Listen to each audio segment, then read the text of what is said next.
Welcome to the Newark Museum of Art's MLK Day's celebration, Breaking Down Barriers. This spoken word session is titled The Power of Words, featuring Alexis Green. This piece is titled All That's Left. Their t-shirts marry the weight of the wind.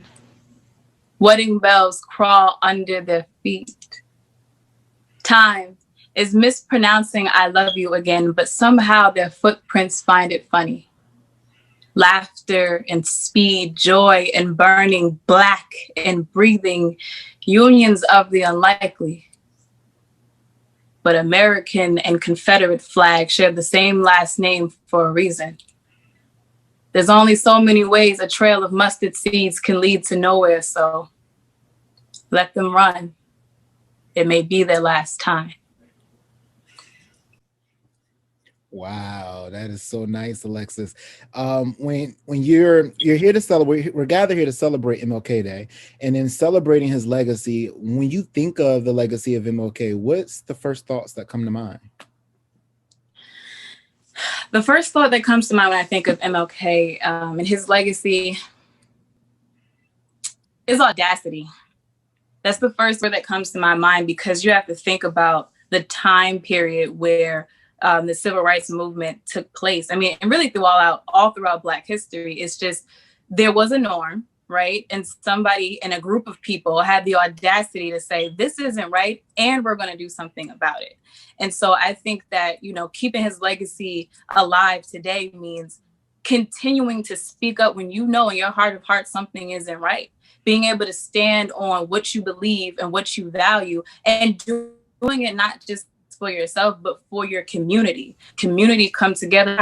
You're not tolerating this. We see things happen, and that's what MLK taught us. And by community, I mean Black community, but also in the civil rights movement, there were people who weren't in the Black community who joined as well. So it's like when we as a society see that something isn't right, we have an obligation to do something about it. And when we come together in numbers, there's power in it, and we can actually keep change happening.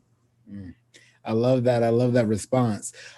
Moving right along, I want to make sure that we keep in tow with the spirit of MLK's legacy, and I'm going to allow you to take over and go into your next piece. Okay, well, this next piece is titled, He Used to Buy Me Flowers. He used to buy me flowers.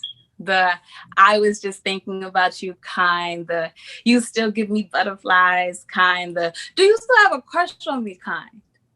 And I would look into his eyes and become a bride all over again. In fact, I remember when I met him. There was pain in his chest, so I laid there. Told the cold in his bones to make room because I had every intention to stay there. See, I wasn't afraid of his struggle because I believed in his dreams. But that uniform was the only thing that could intimidate me. See, I would have to iron it. Look it in its eye. Never let it see me sweat, though. I would iron and iron until it was as crisp as it could get. I tried to attack every single wrinkle, tried to smooth out all the danger that this uniform attracts. But no matter how sharp his uniform was, I could never iron out his black. That day, he didn't die fighting crime. He didn't die in a car crash on the way home. In fact, he'd still be alive if he didn't have to choose between saving himself or saving his own. That day, to an officer, a white officer, I would have either lost my son or my husband. Like, this just has to be personal. Like, sir, do I owe you something? Here I am, trying to make a happy house out of the cards this world's been dealing him. Answer me, this officer and black men have no value. Why are y'all always stealing them?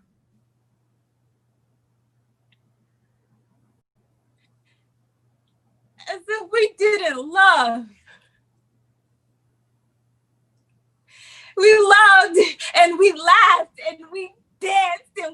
created life. In him, I saw beauty while you saw beast. Dust to sweep under the rug is what you made out of the man who once swept me off my feet.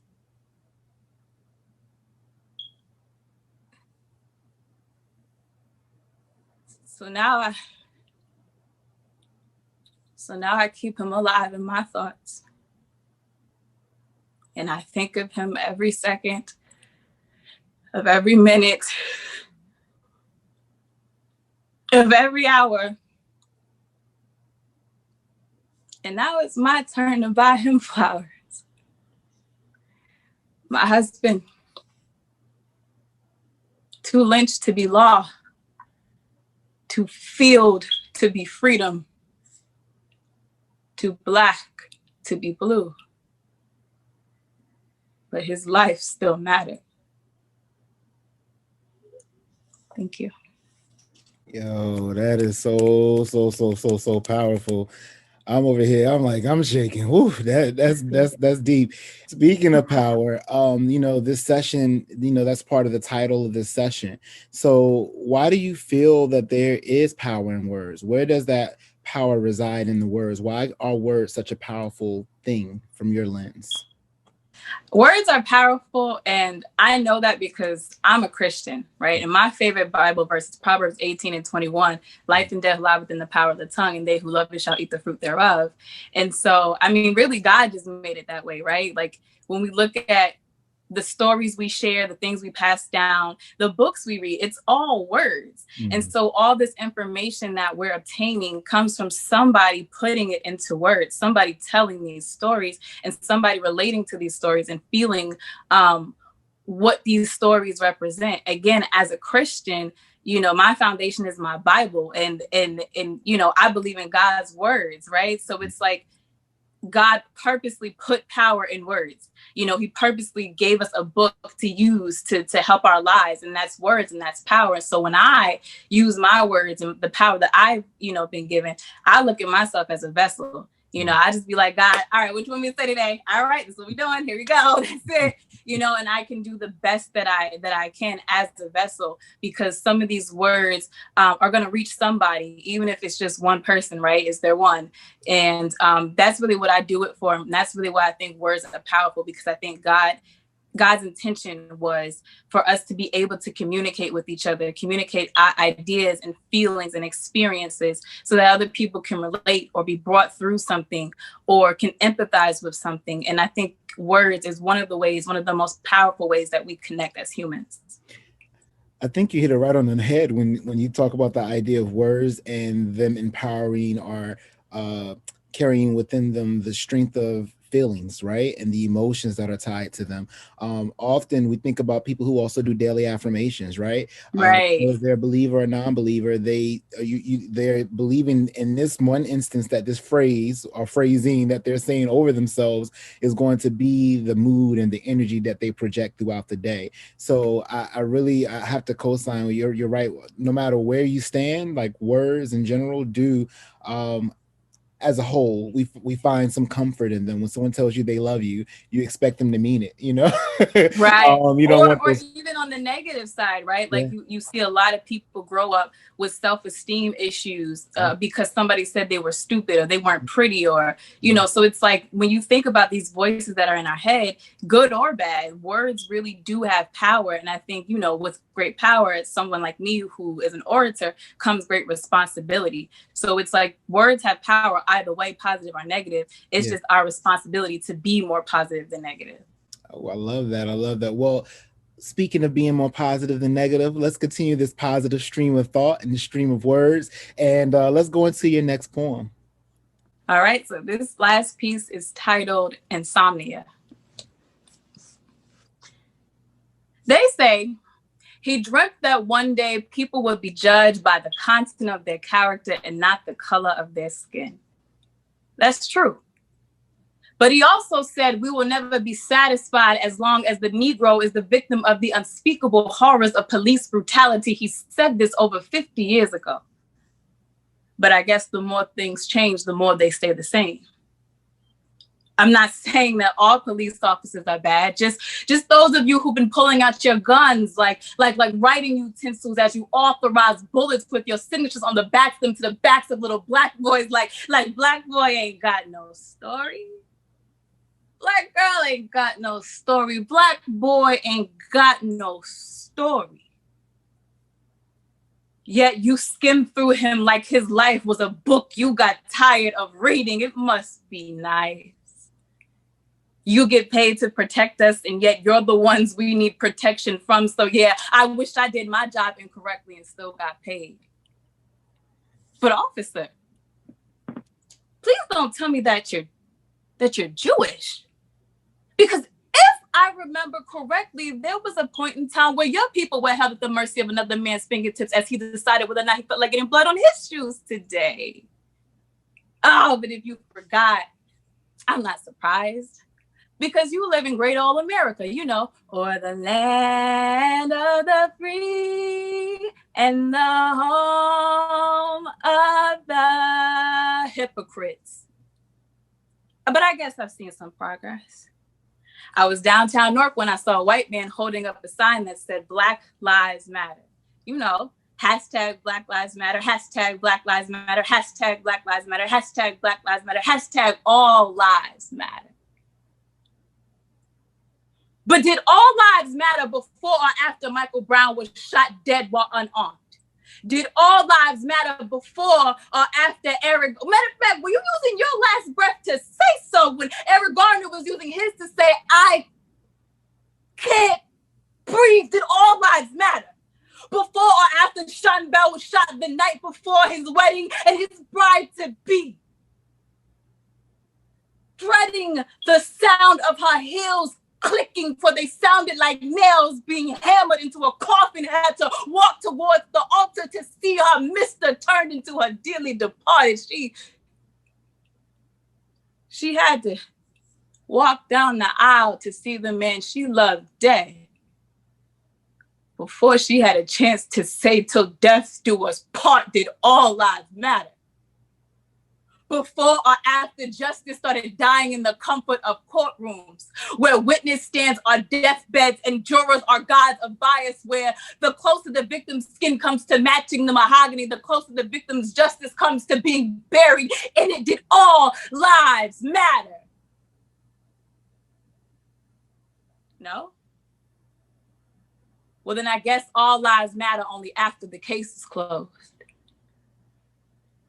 And as the RIPs start to roll down Twitter feeds, I can't help but wonder how these people can rest in peace when they weren't put to sleep in such a way. As if they weren't part of the dream.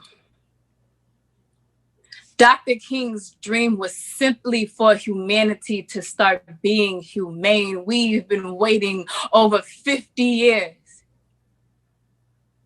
And maybe if the dream was finally a reality, we wouldn't have to stay woke. Thank you. Wow. Yo, applause. I'm over here again, like very moving and very, like, I felt that. I really felt that, which that leads me to my next question. You know, art is so subjective, right? We consume it and we're going to all take our own personal insights from that piece or from that work. With the beautiful art you created today for our program, what is the one takeaway you hope our viewing audience receives from your performance? I think the one thing that I want people to take away from my art, or the art that I've shared today, is that it's important to share our stories. And it's important to share the good, the bad, the in between, and to just share our lives, right? You know, the pieces I've shared today had some sadness involved, right? Some trauma involved. And those are important stories to tell, because when we look at MLK's dream, we have made progress. I'm not the kind of person who's not going to give credit where it's due. Like, society has made progress. However, you know, we still have a long way to go. And I think it's okay for us to to acknowledge both, right? And to acknowledge the fact that we are sharing in this experience. We're witnessing these things happen. We're witnessing people dying online. We can see videos of it online. We watch the news, and there's these protests, and there's all these things happening. And it's like we have to be able to share our stories and take from these experiences whatever we kind of can to move forward. So for me, looking at things that have happened in our society, looking at MLK's legacy, what I took from it is just really being able to empathize with other people. So if you're watching this program, even if you aren't Black, it's like it's about humanity being humane. It's not about Black people just kumbayaing. It's about, is it wrong for somebody to die for no good reason? And so I hope that people take away from this that our stories are important. Empathizing with each other is important. And let's give back to humanity being humane. I have to say the one takeaway for me is definitely compassion. Like as I'm listening to your words, and then hearing your point of view as to what was the uh, thought process behind the cultivating of these words. I like to say compassion is something that I'm definitely walking away from this performance. Being a person of color, obviously I relate, but I'm hoping that as others are watching our program today, that they walk away with, a deeper understanding of, as you said, our story. And, Absolutely. and compassion is what bubbles up. Hearing the stories that we and the traumas that we've had to face as a people. And I applaud you on applauding the progress. Like we have seen things. I'm an 80s baby, so I'm seeing things in my lifetime that I thought would never happen, like having our Right. first president of color, now having what will happen in the next week or so, the first woman of color in a presidential, or she's going to be the vice president, but in a Right. presidential, holding in a presidential elected office space. Like that in itself is something that, again, growing up in the timeline that I grew up in, is unimaginable, right? So Right. there's progress in that. However, as you also highlighted and underscored, the systematic racism and the systems that are in place that make these dreams that are happening so at one point seem so unobtainable. We do have to continue to work to break those down because, as you said, there are people who look like you and me who unfortunately don't get trials in courts, and they end up, Right. in situations where we're mourning the loss of a loved one. So I say that Absolutely. with the hopes that, if nothing else, that all of our viewers walk away understanding that compassion and moving in love is the continuation of MLK's dream. And I just Absolutely. want to thank you for being a part of this, Alexis. This was such a great I'm not even sure how, well, a great performance, I guess, to wrap everything up in Thank a you. nutshell. Thank you so much for having me. And I love hearing your perspective too. Oftentimes we hear art, but we don't always get to hear the thought process behind the art. So being able to Right. have this moment to chat with you and talk a little more in depth, it definitely made my day. It made my day. Before I leave you though, before I leave you though, I mean, I love your t-shirt. And I also want to know not only where you got the t-shirt, right? But for those viewers who are watching and they want to book you, how might they go about that? So let's get to the t-shirt question really quickly before I let you go. But the t-shirt, where did you get the t-shirt? That is so cool. So the t-shirt, if you notice, it has my name. This signature is my name, Alexis Green. So I do sell merchandise related to my poetry content. You can go right on my Instagram at Lily Capri. You can go on my website, poetalexisgreen.com, to get your merchandise as well. This is just one of our shirts which says Black Joy is part of the rebellion. And I think that's important to note also when we're having this conversation, right? Because we're talking about how do we keep MLK's legacy alive and move forward in a society where Black people are so oppressed. And for me, this quote in particular, was birthed out of everything that happened in 2020, with Breonna Taylor and George Floyd and all things that were happening. One of the things that I noticed online was that people in our community kept saying, like, oh, we're going to talk about this for a minute and then we're just going to forget about it. And I really want to emphasize to our community that there is a time and a place for everything, and in this instance, there is a time to grieve and there's a time to rejoice. And so yes, we should be fighting for justice and fighting for change and grieving and hurting and feeling each other's pain. But we also should be living life as well, for the sake of the people who can no longer live, right? And that goes for people, in our community who are passing, but people in our actual individual lives. 2020 was a rough year. Some people had family members who passed, and it's not that we're ever going to forget them. It's that at some point we do still have to live. I'm never going to forget Trayvon Martin, Tamir Rice, Michael Brown. I'm never going to forget them. However, I am going to live and partially live on their behalf because they can no longer do so. And so with Black Joy being a part of the rebellion, it's like when we're talking about oppression, it's not that the oppressors just don't want us to have jobs and make money. They don't want us to be happy. They don't want us to rejoice, because when we're happy and we're joyous, we can come together as a community. We can build better families. We can build up our community. No. They don't want us to do that. So it's like the rebellion is the fighting and the marching and the public policies, but it's also the way in which we live and how we represent ourselves and how we enjoy our lives. And so that's a part of the rebellion too, being happy, because that wasn't in the plan for us either. Whew, in that moment, what you just said, speaking of your belief system and how you believe, that takes me back to the story of Jericho, and those walls came down because of what? Celebration. So, Celebration. that part of being happy, and even in going into war is in that story, and that's in that scenario, and those walls came down because of the joy, right? Absolutely. I have to say, like, you are such a refreshing breath of air. Thank you. I'm hoping that our viewers are excited. I'm gonna have to get me a t-shirt, so don't be surprised if you see me wearing one of the tees, because that is a really, really cool tee. And thank you for sharing your IG. Give your IG one more time for those who may be interested. Sure. My all social media platforms, my username is Lily Capri, LELECAPRI, and my website is www.poetsalexisgreen.com. Thank you again so much for joining us. And thank you, viewing audience, for joining us and being a part of our MLK Day virtual celebration. And I'm Darryl Dwayne, and make sure you stay tuned because we have a lot more for you. Keep it locked. Bye. Thank you.